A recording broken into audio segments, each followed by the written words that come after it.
So we're definitely in a different kind of environment, although some of our challenges are the same. There's just more pressure, more cost pressure, more regulatory requirements, and having to deal with all of that with less budget. But the nice thing is it is indeed the age of the CIO right now. Healthcare, like never before, relies on technology for everything, from taking care of the business on a day-to-day basis, for gathering data that can be transformed into knowledge, for driving out waste and increasing efficiencies, for managing the health of populations, for forging new models of care and business ventures, and this list can go on forever, right? And in this challenging environment that we find ourselves today, the CIO, as usual, not only has to make sure that day-to-day operations are stable, secure, reliable, but even more so, the CIO is looked to drive business innovation. And to do this with decreasing budget or flat budgets. So the CIO as a leader definitely has to deal with a lot of contradictions and a lot of challenges, even more than ever before. Recently, I had the pleasure of being on a panel that was moderated by Martha Heller, the author of the CIO Paradox, battling the contradictions of IT leadership, right? So this resonates already with the panelists. Let's talk about some of those contradictions and some of those challenges that we face today. And I'm just going to borrow a few things from the book, which is actually a really excellent book for CIOs. Let's talk about our role for a second. We were hired to be strategic, but we spend most of our time on operational issues. We are the steward of risk mitigation and cost containment, yet we are expected to innovate while maintaining cost or decreasing cost. We are seen as a service provider, but yet we're expected to be a business driver. From our stakeholders' perspective, we run one of the most pervasive critical functions, yet we must prove our value constantly. We have many successes, but those are usually invisible to the business, but our few mistakes are highly visible. We are intimately involved in every facet of the business, but we are considered separate and removed from it at times. We are accountable for project success, but the business has the project ownership. Let's talk about the contradictions in our industry. Technology takes a long time to implement, and our tool set changes constantly. Technology is a long-term investment, but the company thinks in terms of quarters or fiscal years. Our tools cost a fortune, and my CFO would definitely concur with that, yet they have the highest defect rate of any product. We sign the vendor checks. Okay, all you vendors out there, I want you to pay attention to this one. The CIO signs the vendors' checks, yet often the vendors go around the CIO and sell to the business peers. We'll be talking about that at the break. Okay, let's turn to our panelists. Why don't we start with introductions?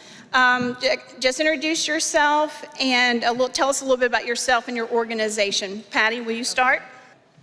Good morning. My name is Patty Lavely, and I am the Senior Vice President and CIO for Gwinnett Health System in Lawrenceville. And I think after that introduction, probably enough said. That was really good, because that is kind of what we live in. Certainly. But I would like to take a few minutes just to talk about Gwinnett. I actually just started there 2 months ago, so I am relatively new. And, you know, it's funny when you said about mistakes are so highly visible. We've had a few mistakes lately. And so a lot of my attention has been on those few mistakes. However, the organization is fairly advanced with health information technology. On the inpatient side, we have nursing significantly automated with nursing documentation, medication administration. On the physician side, we are in the process of rolling out CPOE, and we'll follow that with physician documentation. We have several ambulatory EMRs that we support for employed practices and are in the beginning stages of implementing a third one. And I think probably where Gwinnett is most advanced is in the community health information exchange, which is, you usually see that being kind of the last thing to come on. But we have a health information exchange, and we actually have integration with community ambulatory EMRs. We have a patient portal. We're sending out results.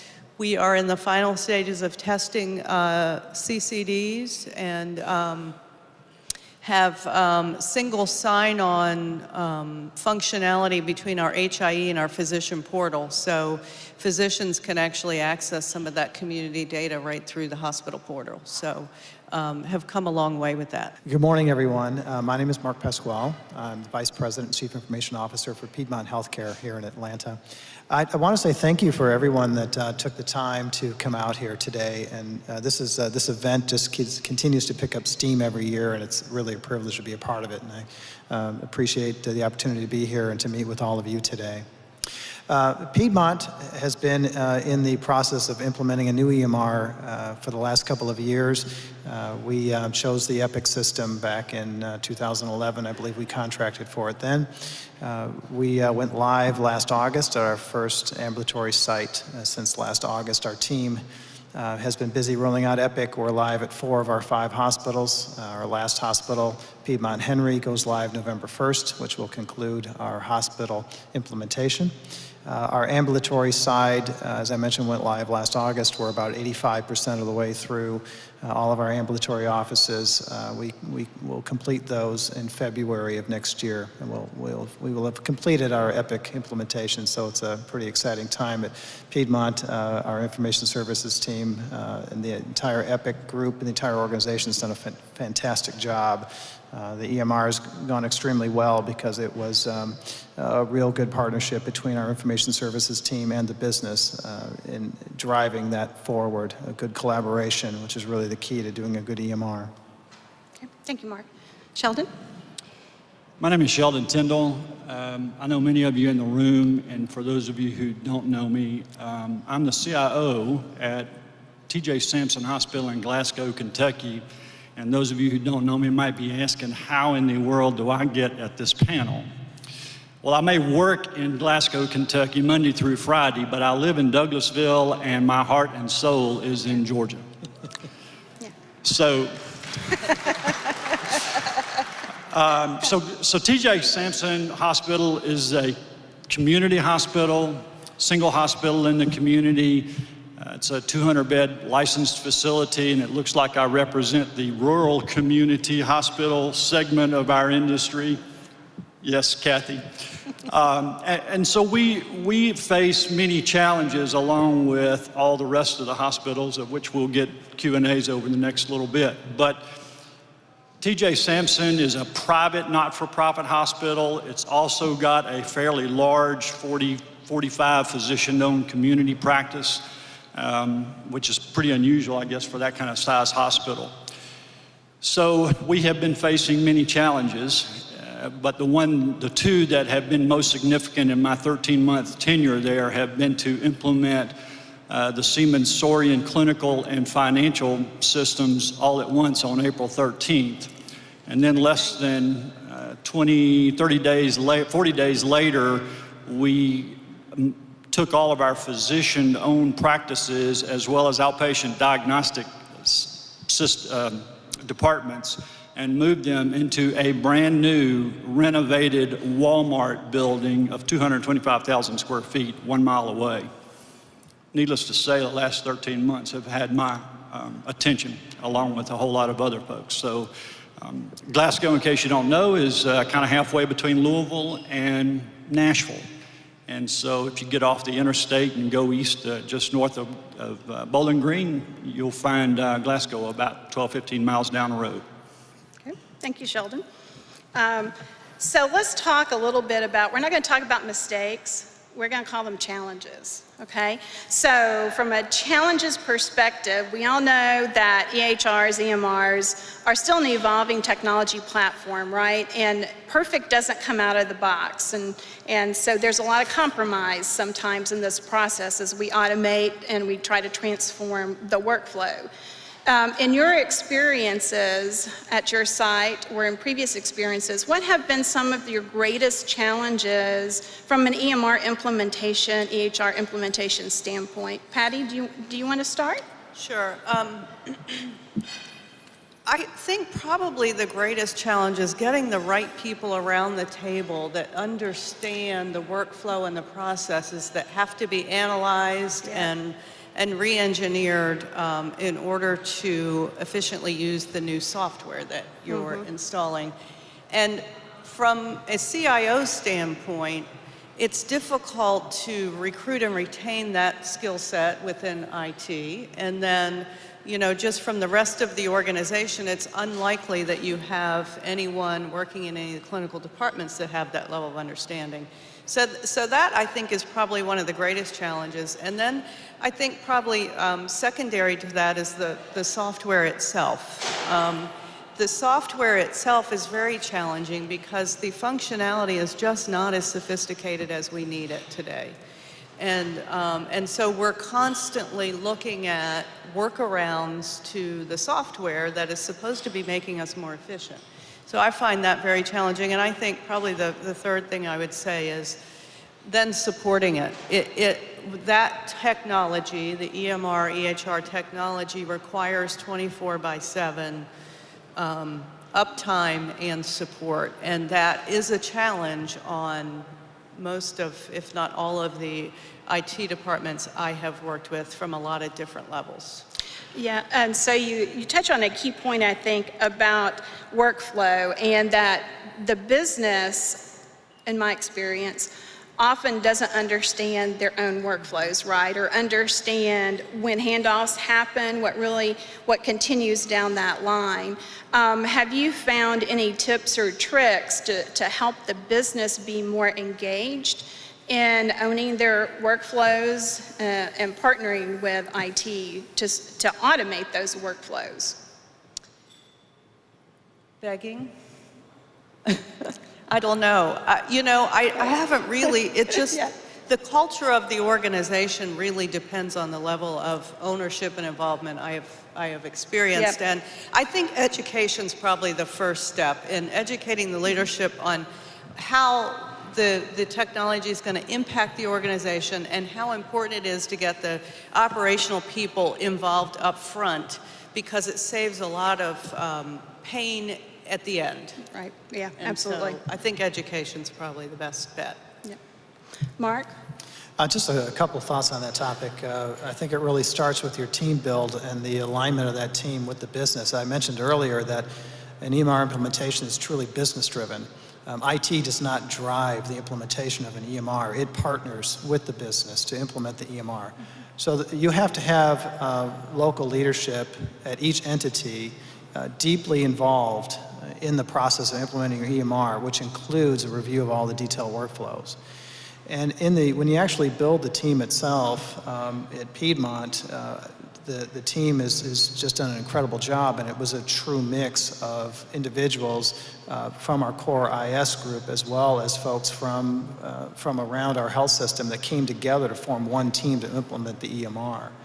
I think from a challenge perspective is that once you start rolling it out, the organization wants to immediately begin optimization.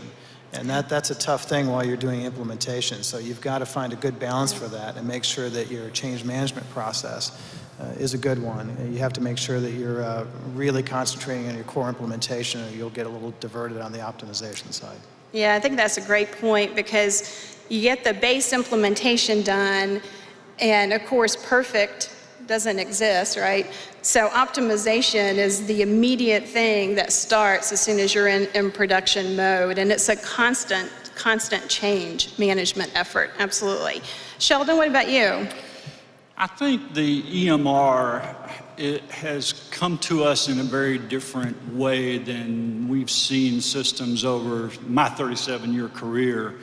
And the forced implementation or the way we found ourselves implementing EMRs really was very different. And as a result of that, oftentimes we didn't really know how to implement something that from inside the organization didn't really know they wanted. It permeates just about every department in the hospital. And I think as a whole, if you look back over the past 30 years, this particular implementation of a type of a system, it has just been overwhelmingly not understood. We are still on a high learning curve as to how to understand it pre, during, and post-implementation. And I think we're all trying to figure out how to bring that optimization, which is the word that's been used a couple of times here. Several years ago, I kind of created a 3-word slide in a presentation in a previous life and a previous job, and I think it's well worth sharing here. And one of them has been used already in the answer to this question. And the first word is leadership. The second word is responsibility, and the third word is ownership. And those all three apply to hospitals, providers, whomever. They don't apply to the vendor, they do, but when the purchaser is the healthcare provider, they really should understand those 3 words. And I think those 3, in my opinion, really make a difference as to how successful an EMR or any system, but certainly in our day and time, the EMR. And I remembered those slides. I believe we did a presentation together. We did. I have shared that several times. Okay, so another evolving technology platform is analytics, right? Some of us have had data warehousing and analytics for a while, but now it's finally really known by the business as something that's really critical, and we have to have it because that's how we get information that we can turn into knowledge to change practice and manage populations of health. What's happening at your organizations with data analytics at this point, and what are you seeing from from your organization's standpoint, the use of that or not for that matter? Mark, why don't you start? You were looking like you had something to say. Oh, the data analytics side is a very exciting part of the actual core implementation. We spend a lot of money and a lot of time putting in these massive transactional systems, and that's what they are. They're transactional systems. And being able to harvest that data and utilize it in an appropriate fashion to improve clinical quality, patient safety, as well as the financial picture of the organization is extremely important. At Piedmont, we're very excited about where we're going with this. Our executive project director, Scott Strong, who led our Epic implementation, has now transitioned over to a new role where he's going to be actually leading our business analytics, especially on the clinical side. So his team is newly formed, and they're getting all their planning done. It's a very exciting time, and I've already seen his preliminary plan, and it's a very exciting thing of what he's going to do to help drive that organization. Scott has an IT background. He's also a nurse. Yes. So he's got Nurses the clinical component as well. You knew I had to get that in this year, right? He's already got his team off the ground, so we're very excited at Piedmont about where we're going with our analytics. That's awesome. Sheldon, what about you? I think data analytics, it really has two pieces of picture. One is historically just getting data and reporting from it on an everyday operational business need. The second picture is really how to use data to strategically make longer term decisions. At TJ Sampson, we're probably in the first more than we are the second, but we are certainly in a major crossroads of at the beginning of understanding a little bit about how to take data that's coming out of our new clinical systems, and we're going to have to make a decision here pretty soon about the financial side of that data collection process. But kind of like EMR, we're on a huge high learning curve as to how to take that data that's been collecting for quite some time and turn it into real decision-making tools. I would submit there's very few people out there that really know how to do that really well within hospitals. And we're still just on the, as I call it, the left-hand side of the learning curve. And so the real advantage is to take that collective data and put it in front of a body of key decision makers and use that as a way to determine what your future is going to look like, as opposed to simply what your last month was, or your last quarter was, or your end of fiscal year end is. And that is a very different mindset than what historically we've used data for. Mm-hmm. That's another paradigm shift we're seeing these It days. is. Patty, what's happening in this space at Gwinnett? Gwinnett really is, I think, in the very early stages of even understanding the value of data analytics, and we're very distributed, I would say, in how we even deal with data. It's very departmentalized, and IT has very little involvement in that, which is not necessarily bad. I think the bad part is it's distributed. And I think that we are just beginning discussions with the leadership team about the idea of moving forward with healthcare reform and with a clinically integrated network. We really have to have a single source of truth. We've got to get all of our data in one place, under one sort of leadership umbrella, so that we can truly have business analytics. And so really for us, it's just a discussion today. I foresee us moving sort of in the same direction that Mark described, and my hope is that's a 3-month next step. Okay, that's great. And to sort of tag on to that from analytics perspective, I think we all are working on clinically integrated networks, aligned physician practices, moving into the risk-sharing agreements with our payers and those aligned practices. And the crux of that is being able to have and harvest clinical quality data for metrics so that we can demonstrate that we actually improved care and that we've saved cost, and we can actually share the reward and not the risk, right? So from a clinically integrated network physician alignment strategy, what's happening in that space at your different sites? Patty? We are actually just kicked off a 18-month project to develop a clinically integrated network, and fortunately for me, the consulting group that we brought in to lead us through that says IT and data every other word. And so I'm glad that they're bringing that up in the early part of this, because we have a lot of work to do. And I think probably the most important from my perspective, one of their first steps was to educate our board on the necessity for that and the cost associated with that, which is probably more important from my standpoint, because our organization hasn't done this before. We don't really have big data within the organization. We haven't really even invested in any significant tool to utilize our data. So this is really new for us, and I'm very happy that the consultant picked that up pretty quickly and helped with the education early on. Great. Mark? Piedmont has a 350 employed physician group, multi-specialty here in Atlanta.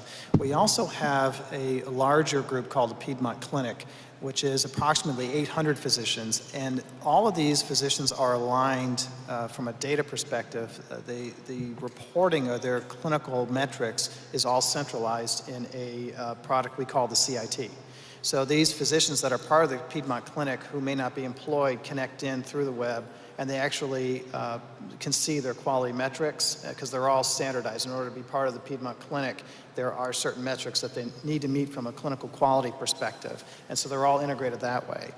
The next phase of our ambulatory side and our physician side is we have a strong community connect effort underway right now where we actually offer Epic ambulatory out to community physicians who would like to come and partner with Piedmont.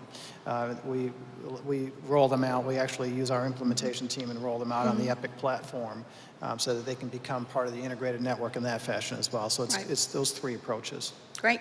Sheldon? So one of the stark differences between the rural healthcare community provider arena and the bigger hospitals that are represented by my colleagues on my left is that we're often 2, 3, 4, 5+ years behind the evolution curve of trends. I see some heads nodding.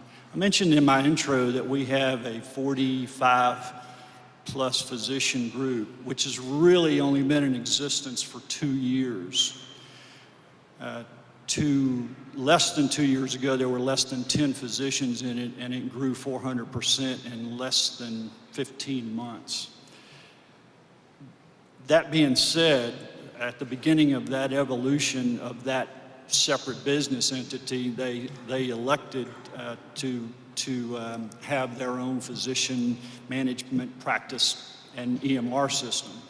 We are just now at the point of trying to now integrate that physician ownership into our healthcare environment of hospitals and outpatient business, and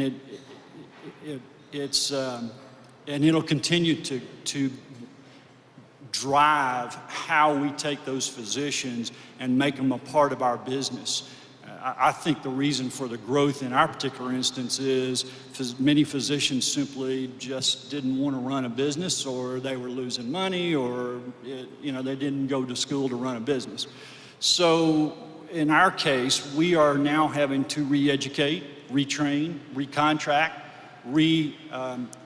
converse with what those physicians' missions goal is, which is to align themselves with the hospital. And you heard in the past few minutes how those people who have already gotten into that have already done that. We're just now beginning to do that. So it's going to be an uphill battle, and it will continue.